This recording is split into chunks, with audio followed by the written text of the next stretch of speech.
Hey, this is Joey. Thanks for tuning in to Drawing Near.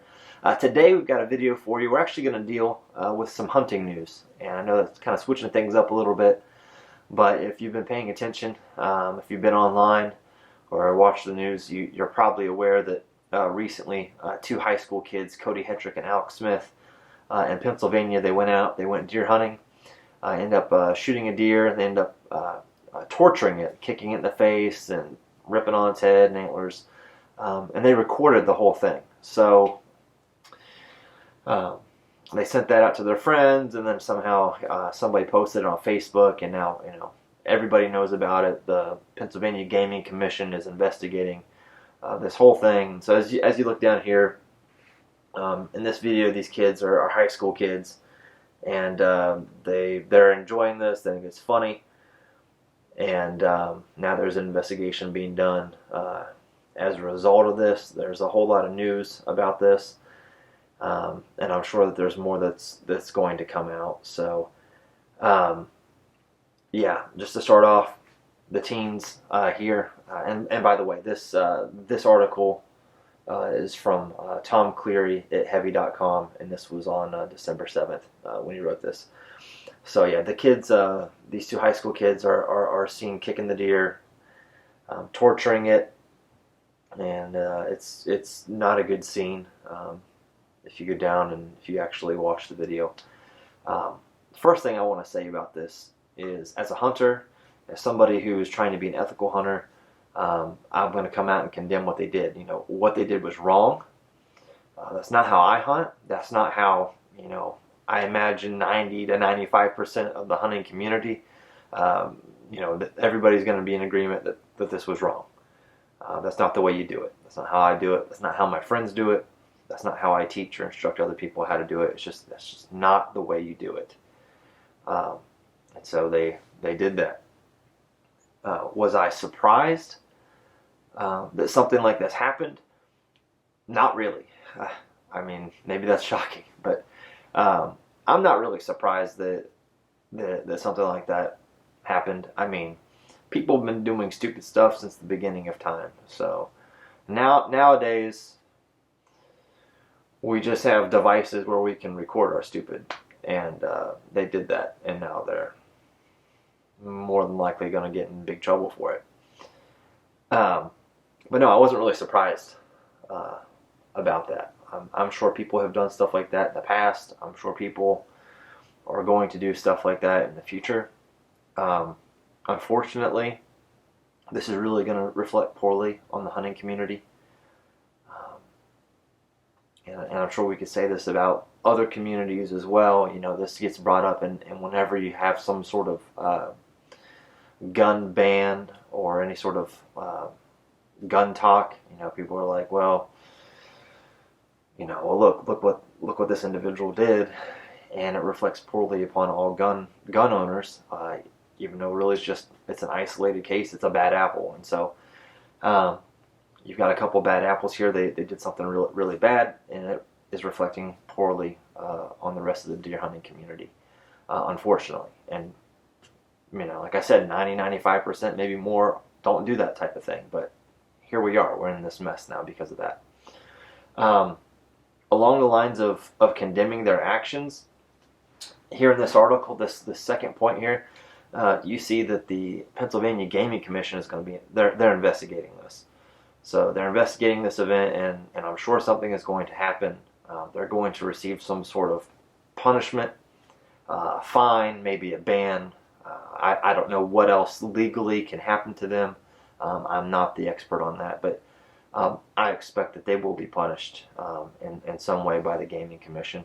Along those lines, I want to say that in Romans chapter 13, if you've ever read Romans 13, the Apostle Paul talks about governments, and he talks about the purpose of governments, and the purpose of government is to reward good and to punish evil, and that's part of what they're designed to do.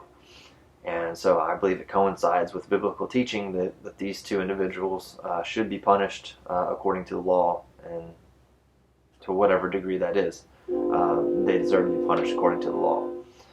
And I just want to say I believe the Bible supports that as well. So I expect them to be punished. and honestly, they deserve to receive some sort of punishment. The next thing I want to just talk about with regards to them torturing this deer and our responsibility as hunters is to go to Genesis 9. And in Genesis 9, they get off the ark. And one of the first, or really the first thing God tells them is now that they've gotten off the ark, the animals are going to fear them. And animals will be food for them, which really begs the question.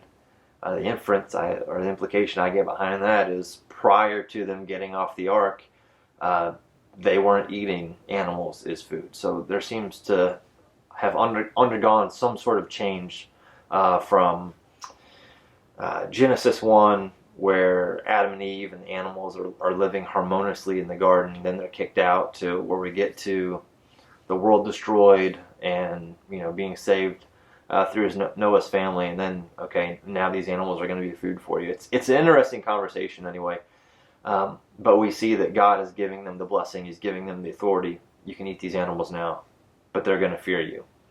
There's something else there in verse 2 that often gets overlooked, and I guess it depends on what your translation, how that might read.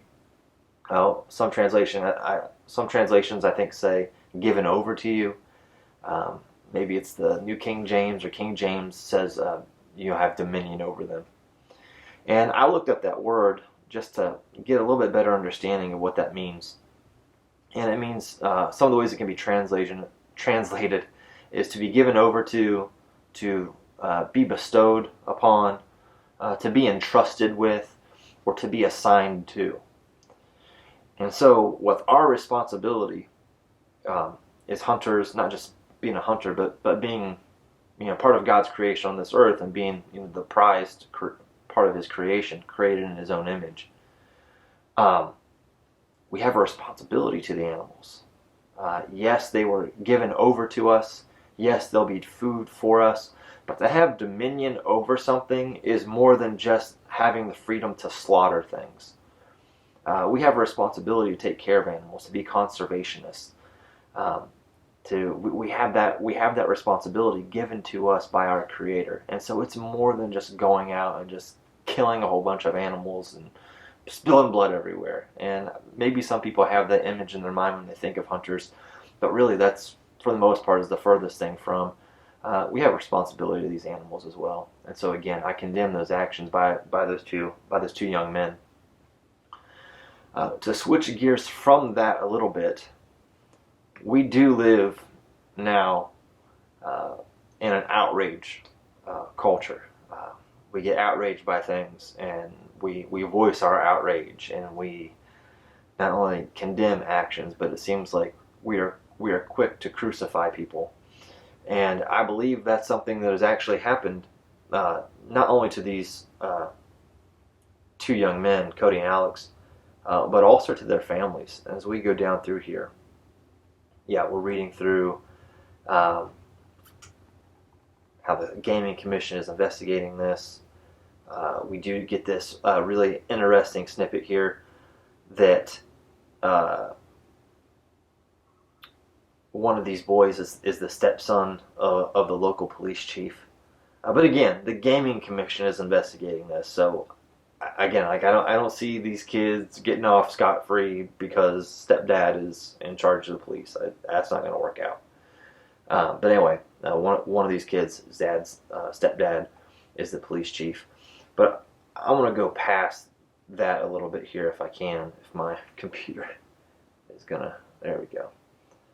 And go here to number 4 in this article, and that is social media users have been leaving negative reviews for the restaurant owned by Dietrich's family. And so what's happening as a result of what these kids did is the one family's restaurant is getting negative reviews, getting harassed. I believe I read on a different site that the restaurant even had to close one day because of all this negative feedback and harassment that they're getting. I've seen posts on hunting forums where, even people in the hunting community, my fellow hunters are quick to condemn and judge as well. saying, these kids deserve to be beat and killed and all this kind of stuff. And we just live in an outrage culture. Petitions have been brought up for people to sign to get these kids in more trouble. And like I said, it's just part of this culture that we live in, where it's easy to threaten, it's easy to condemn, and it's really just easy to get just lost in this outrage culture is the best way that I can say it. There's something else that is in Romans 13. I know I mentioned that earlier about the purpose of governments there. But if you go on down, I think it's verse 7, verse 8, somewhere around there, Paul says to owe no one anything except to love one another. I don't want that to get lost in this. Yeah, we might have to have more discussion with people now as a result of their actions and defend why we hunt, and show the rest of the world that most people don't hunt that way. But I want these young guys to know that they're still loved, and I love you guys, Cody, Alex. I love you guys. I hate what you did, and I condemn that action. I do believe that you deserve to be punished for what you did. I don't think you deserve to be killed for what you did. I don't think your families deserve to receive the threats that they've received as a result of this. And I don't know if you guys are watching this video. You probably aren't. But if you do, I want you to know that you're still loved, that God loves you. And if you want to know about that love and you want to know about that forgiveness that comes through Him and from Him, I'd love to share that with you and talk to you or study with you or anything. But I do want you to know you have a soul, and that matters to God, and you matter to God still. So I hope you learned a lesson from this. Lesson will go with you the rest of your life. It was a dumb decision, but I hope you learn from it, and I hope you grow from it, and I hope it makes you a stronger individual. I hope it doesn't destroy you. And I just want to encourage you, as always, to draw nearer to God.